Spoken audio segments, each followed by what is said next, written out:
नमस्कार दोस्तों, मेरा नाम है डॉक्टर नम्रता श्रीवास्तव और आज मैं आपको इस वीडियो में विटामिन B12 के बारे में कुछ बेहद ज़रूरी जानकारी दूंगी। दोस्तों, हमारी सेहत को बनाए रखने के लिए विटामिन्स का हमारी बॉडी में एक बहुत महत्वपूर्ण रोल होता है और इसी विटामिन्स की कैटेगरी में आज जिस विटामिन की बात हो रही है वो है विटामिन B12। विटामिन B12 असल में बी कॉम्प्लेक्स जो विटामिन होता है उसी का एक पार्ट होता है और इसे कोबैलेमिन भी कहा जाता है। इसकी खासियत ये है कि ये एक वाटर सोल्यूबल विटामिन होता है। इसका मतलब कि ये आपकी बॉडी में स्टोर नहीं हो सकता और इसे आपको रेगुलर अपनी डाइट में इनटेक करना पड़ता है। इसके साथ ही साथ विटामिन B12 हमारी बॉडी के कई इंपॉर्टेंट फंक्शंस को परफॉर्म करता है। यानी कि एक तरह से कह लीजिए कि हमारी बॉडी को सही प्रकार से संचालित करने के लिए विटामिन B12 की बहुत बड़ी आवश्यकता है। इसकी सबसे बड़ी खासियत ये है कि ये DNA सिंथेसिस यानी हमारी बॉडी का जो जेनेटिक कोड है उसके निर्माण के लिए ज़रूरी होता है। DNA जैसे कि आप जानते हैं हमारी बॉडी की बनावट के लिए, फंक्शनिंग के लिए और लगभग हमारे बॉडी के हर चीज़ की प्रॉपर फंक्शनिंग के लिए DNA का रिक्वायरमेंट होता है। इसी में एक बहुत महत्वपूर्ण चीज़ होती है, वो है रेड ब्लड सेल्स का निर्माण होना, यानी कि प्रॉपर रेड ब्लड सेल्स का निर्माण होना। इसके लिए भी DNA की आवश्यकता होती है। लेकिन जब विटामिन B12 की कमी होती है तो इस DNA सिंथेसिस के प्रॉपर ना निर्माण होने की वजह से रेड ब्लड सेल्स का जो आकार है वो बढ़ने लगता है। इसके साथ ही साथ रेड ब्लड सेल्स की जो संख्या है वो भी घटने लगती है। इस तरीके का जो एनीमिया विटामिन B12 की डेफिशिएंसी से कमी से डेवलप करता है, इसे मेगैलोब्लास्टिक एनीमिया कहा जाता है। इसके अलावा विटामिन B12 हमारे बॉडी के नर्वस सिस्टम यानी स्नायु तंत्र को मजबूत करने के लिए और उसकी प्रॉपर फंक्शनिंग के लिए बहुत ज़रूरी होता है। दोस्तों, एक्चुअली जो हमारी नर्व्स होती हैं, जो हमारा स्नायु तंत्र होता है, उसके ऊपर एक प्रोटेक्टिव कवरिंग होती है। इस कवरिंग का नाम होता है माइलिन शीथ। इस माइलिन शीथ के निर्माण के लिए vitamin B12 as a cofactor required होता है। लेकिन जब आपके शरीर में कुछ समय तक विटामिन B12 की कमी बनी रहे तो इस नर्व्स की जो प्रोटेक्टिव कवरिंग है माइलिन शीथ, इसका निर्माण सही तरीके से नहीं हो पाता और इसकी वजह से जो सेंसेशंस हैं, जो हमारी बॉडी में जो सिग्नल्स हैं, हमारे ब्रेन से जो आदान प्रदान होते हैं, वो सही ढंग से नहीं हो पाता। तो ये थे कुछ प्रमुख फंक्शन, जो कुछ मेजर फंक्शंस जो विटामिन B12 परफॉर्म करता है। आइए अब जान लेते हैं कुछ ऐसे खास लक्षण जो दिखाई देते हैं जब विटामिन B12 की कमी कुछ समय तक लगातार बनी रहे। अभी जैसे कि मैंने आपको बताया, विटामिन B12 एनीमिया को डेवलप करता है। इस एनीमिया का नाम होता है मेगैलोब्लास्टिक एनीमिया। आखिर में ये एनीमिया इसलिए डेवलप करता है क्योंकि जो प्रॉपर DNA सिंथेसिस ना होने की वजह से लाल रक्त कोशिकाओं का आकार बहुत बढ़ने लगता है, उनका डिवीजन नहीं हो पाता और उनकी संख्या घटने लगती है। इसी के कारण उनकी जो ऑक्सीजन कैरिंग कैपेसिटी है, यानी जो पूरे शरीर में ऑक्सीजन पहुंचाने की जो क्षमता है, वो घट जाती है और एनीमिया डेवलप कर जाता है। तो इससे जो लक्षण उत्पन्न होते हैं वो होते हैं ब्रेथलेसनेस यानी सांस का फूलना, डिजीनेस यानी चक्कर का आना, फैटीग और वीकनेस यानी बहुत थकान लगना। हालांकि इस तरीके के लक्षण जैसे कि फैटीग, ब्रेथलेसनेस और भी बीमारियों में हो सकते हैं, जैसे आयरन डेफिशिएंसी एनीमिया, हार्ट की बीमारी में और लंग्स की बीमारी में। लेकिन जब आपको एनीमिया डेवलप कर रहा है और आप ये देख रहे हैं कि आप सब कुछ खाते पीते हैं लेकिन आपकी बीमारी ठीक नहीं हो रही, एनीमिया दूर नहीं हो रही, तो इसके पीछे विटामिन B12 भी एक कारण हो सकता है। दोस्तों, इसके अलावा हमारी जैसे कि मैंने बताया कि नर्व्स को मजबूत रखने के लिए विटामिन B12 बहुत ज़रूरी होता है। हमारे स्पाइनल कॉर्ड में एक जो शीथ होती है जिसे माइलिन शीथ कहा जाता है, अगर ये सही तरीके से नहीं बन पाती है तो विटामिन B12 की कमी से न्यूरोपैथी जैसी प्रॉब्लम भी डेवलप कर सकती है। स्पाइनल कॉर्ड हमारी बॉडी के स्ट्रक्चर के लिए, यानी कि उसके बैलेंस के लिए, उसके मूवमेंट्स के लिए, सेंसेशंस के लिए जिम्मेदार होती है। लेकिन जब कमी डेवलप करेगी तो आपको सब एक्यूट डिजेनरेशन की प्रॉब्लम हो सकती है। इसके साथ ही साथ आपको नसों में जो प्रॉब्लम हो रही है, नसों में दर्द हो सकता है, नसों में सेंसेशंस होते हैं जैसे टिंगलिंग यानी कि अजीब सी झिंझिनी होना, नमनेस यानी सुन्नपन आना, कमजोरी होना, और कभी कभी हाथों और पैरों में सुई चुभने जैसा एहसास भी हो सकता है, क्योंकि जो सेंसेशंस हमारी ब्रेन से आते जाते हैं वो सही प्रकार से नहीं हो पा रहे। हमारी प्रॉपर विजन के लिए, हमारी आंखों की जो विजन है, दृष्टि है, उसको सही रखने के लिए भी विटामिन B12 आवश्यक है। जब किसी भी ऑब्जेक्ट को हम देखते हैं तो उस पर पड़ने वाली जो रेज हैं वो हमारी कॉर्निया पर पड़ती हैं, फिर वो हमारी आंखों में एंटर करते हुए एंटीरियर चेंबर में जाती हैं, लेंस में जाती हैं, अंदर पोस्टीरियर चेंबर में जाती हैं, और फाइनली रेटिना के ऊपर इमेज बनती है। इमेज वहाँ बनने के बाद ऑप्टिक नर्व के द्वारा ये हमारे ब्रेन में सिग्नल जाता है, जहाँ पे उसका इंटरप्रिटेशन होता है। अगर ऑप्टिक नर्व की जो माइलिन शीथ है उसमें कहीं डिस्ट्रप्शन है या वो सही प्रकार से संचालित नहीं हो रहा है उसका सिग्नल, तो हमें धुंधला दिखाई दे सकता है, यानी ब्लरिंग ऑफ विजन हो सकता है। इसके साथ साथ आपको हेमियोपिया या डिप्लोपिया जैसी प्रॉब्लम भी विटामिन B12 की कमी से डेवलप कर सकती है। दोस्तों, हमारी बॉडी में एक चीज़ होती है, इसका नाम होता है होमोसिस्टीन।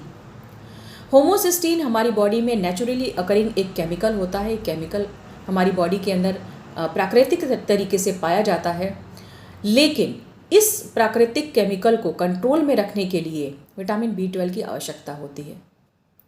अगर होमोसिस्टीन लेवल हमारी बॉडी में बढ़ जाए तो ये इन्फ्लेमेशन पैदा कर सकता है या फिर टॉक्सिन डैमेज भी कर सकता है, यानी तरह तरह के बॉडी में टॉक्सिन्स को बना सकता है।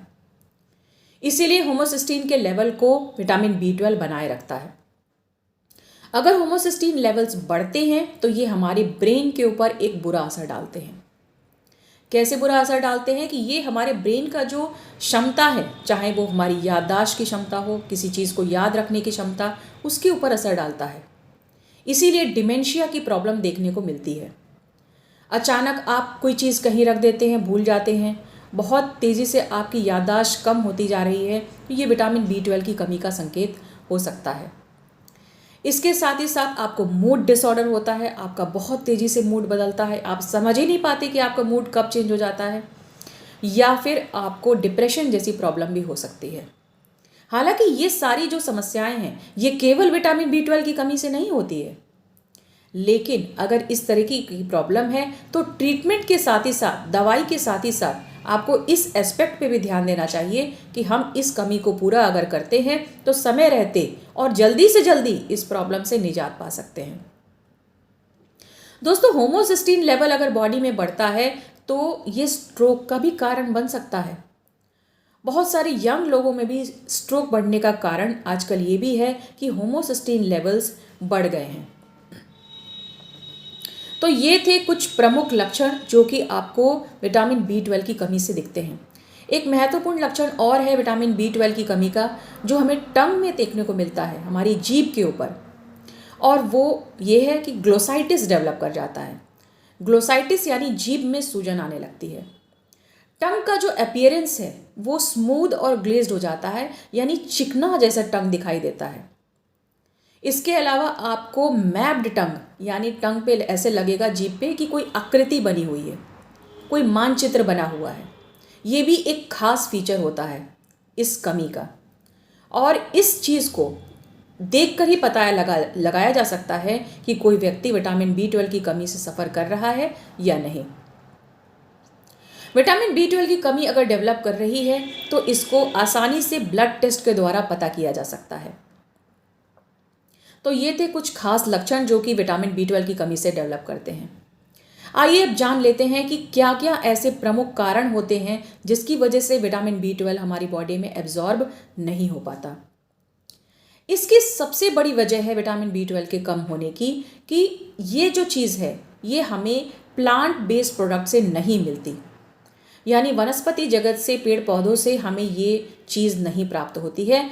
और मैक्सिमम जो विटामिन B12 होता है वो हमें एनिमल बेस्ड प्रोडक्ट, यानी मीट, फिश, चिकन, दूध और दूध से बनी हुई चीज़ों से ही प्राप्त होता है। इसलिए जो लोग पूर्णतया शाकाहारी हैं, प्योरली वेजिटेरियन हैं, उनके अंदर ये कमी देखने को ज़्यादा मिलती है। अगर कोई प्योरली वेजिटेरियन व्यक्ति, कोई जो शाकाहारी हैं, उनको एनीमिया डेवलप कर रहा है और वो ये सोच रहे हैं कि हम तो सब कुछ खाते पीते हैं, फिर एनीमिया कहाँ से डेवलप कर रहा है, तो ये सोचने योग्य बात है कि कहीं आपको विटामिन B12 की डेफिशिएंसी तो नहीं हो रही जिसके कारण मेगैलोब्लास्टिक एनीमिया डेवलप कर रहा है। दोस्तों, जो ये विटामिन B12 होता है ये हमारे स्टमक के अंदर बाइंड करता है एक प्रोटीन से। ये प्रोटीन हमारे स्टमक के द्वारा रिलीज होता है और इसका नाम होता है इंट्रिंसिक फैक्टर। असल में ये इंट्रिंसिक फैक्टर इसी विटामिन B12 से बाइंड करता है, हमारे इंटेस्टाइन्स के थ्रू ट्रैवल करता है और आंतों के ही एक हिस्से इलियम में जाके एब्जॉर्ब होता है। लेकिन अगर आपको स्टमक संबंधी यानी पेट संबंधी कोई प्रॉब्लम है तो ये ठीक ढंग से एब्जॉर्ब नहीं हो पाएगा।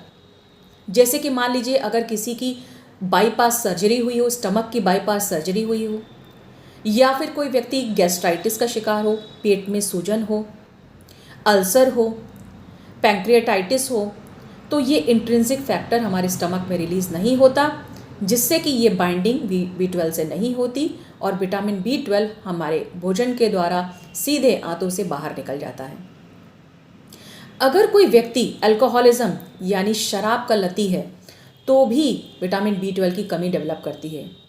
वो इसलिए क्योंकि शराब पीने से पेट की अंदरूनी जो परत होती है वो डिस्टर्ब हो जाती है, ख़राब हो जाती है, इंट्रिंसिक फैक्टर रिलीज़ नहीं हो पाता और ये विटामिन B12 से बिना बाइंड किए हमारे शरीर से बाहर निकल जाता है। अगर कोई व्यक्ति इंटेस्टाइन संबंधी बीमारी से सफ़र कर रहा है, जैसे मान लीजिए उसी इंटेस्टाइन यानी आंतों से संबंधित कोई प्रॉब्लम है, तो भी विटामिन B12 की डेफिशिएंसी अकर करेगी। इसमें सबसे प्रमुख होते हैं कि अगर किसी की आंत की सर्जरी हुई हो, आंत का कोई हिस्सा निकाल दिया गया हो, या फिर ब्लाइंड लूप सिंड्रोम हो, या फिर उसे कभी आंतों की ट्यूबरकुलोसिस यानी TB हो चुकी हो, तो भी विटामिन B12 एब्जॉर्ब नहीं हो पाता। कुछ ऑटो इम्यून डिसऑर्डर जैसे कि हाइपोथायराइडिज्म, मल्टीपल स्क्लेरोसिस जैसी बीमारियों में भी विटामिन B12 का एब्जॉर्प्शन बहुत कम होता है। तो ये थे कुछ प्रमुख वजह जिसकी वजह से विटामिन B12 हमारी बॉडी में एब्जॉर्ब नहीं हो पाता।